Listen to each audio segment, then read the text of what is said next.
Okay, second video recorded in a hotel room in Houston, Texas without my proper setup, so I'm going to do what I can. I just visited, I mentioned in the previous video that I went to, I think it's called Asgard Games, I think that's what it was called. I also went to a place called Nan's Games and Comics, which was actually fairly close by. And while there, I picked up one that I've been looking at for a long time and wanted to grab, and have seen it around a lot less lately. So when I got a chance, I was like, "Oh, I wanna grab it," and that is Band of Blades. This is, I believe, it's from Evil Hat, right? Yeah, Evil Hat. It's another Forged in the Dark game, inspired by, I guess, Blades in the Dark, which is itself, I think, inspired largely by Powered by the Apocalypse. I have not played any of the Forged in the Dark games or Powered by the Apocalypse games, but I found a lot of them to be really interesting. And this one has such a kind of a unique concept behind it that I've been really wanting to check it out. Is it going to be my go-to game? Probably not, but it's one I would very much like to at least try once. And if I remember correctly, the gist of this, let's see, here we go. The road to Skydance Keep. The Legion is in retreat following a failed battle against the armies of the undead. You are a member of the Legion, your bonds to one another forged in the dark, by bone and blood. But time is running out, and more fall to the indomitable forces of the Cinder King. As legionaries, you must make it to Skydagger Keep before you're cut off or overtaken by the undead. Paying horrifying costs, you'll employ offensives, maneuvers, unwise bargains, and desperate gambits as the ever-ticking clock nears its final hour. Do you have what it takes to outwit, outrun, and outlast the endless hordes of the undead, or will your band of blades break beneath the Cinder King's iron fist? Play to find out in Blade. Oh boy, there we go. I lost it. Band of Blades, a standalone Forged in the Dark RPG of dark military fantasy.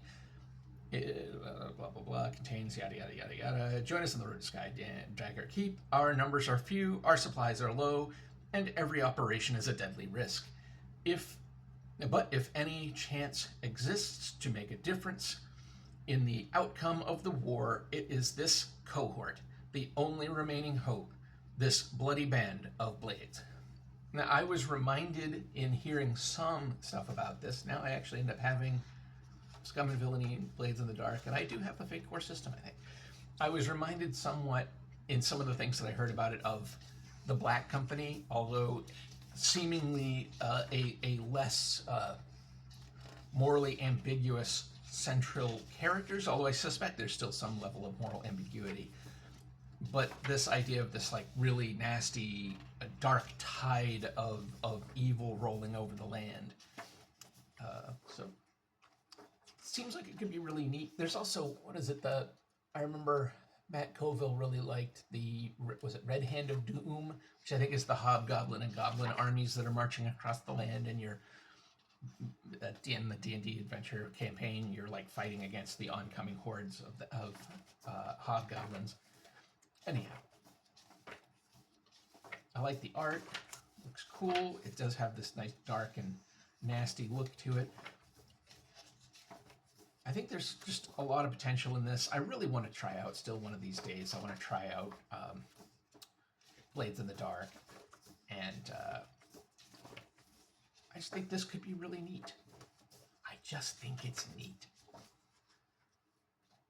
But I like the kind of Doom. I guess it's maybe the Call of Cthulhu player in me. The idea of like just trying to stem the tide, even if it's just for one more day. The kind of inevitable grinding doom of the oncoming hordes of evil. It can be a really interesting backdrop for story and for characters.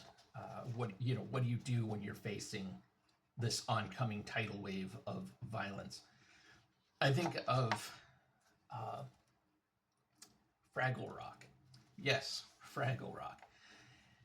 There's an episode in that show. I think about how Fraggle Rock and the original Star Trek could be a really, frankly, a better system of morality than many of our human systems of morality that we have engineered and written down. And in an episode of Fraggle Rock, there's one point where there's a rock collapse, and a few of the characters are stuck inside, and over the course of the episode, they essentially come to terms with their own mortality. This is a kid's show about little Muppets living underground and having fun adventures, but these few characters stuck together in the last, they go through the stages, they panic, and they try to figure things out, but they realize nobody's coming, they can't get out, this is the end, and they come to terms with that. And I thought it was one of the most beautiful episodes of TV I'd ever seen, and I think it's an important thing for children to learn. That's what I miss about Jim Henson, so he wasn't afraid to talk to kids about things that were really important. Interesting. So there's some hacks. It looks like, yeah, this is obviously inspired by Battlestar Galactica, so that makes sense. Similar kind of theme of running away from a relentless foe.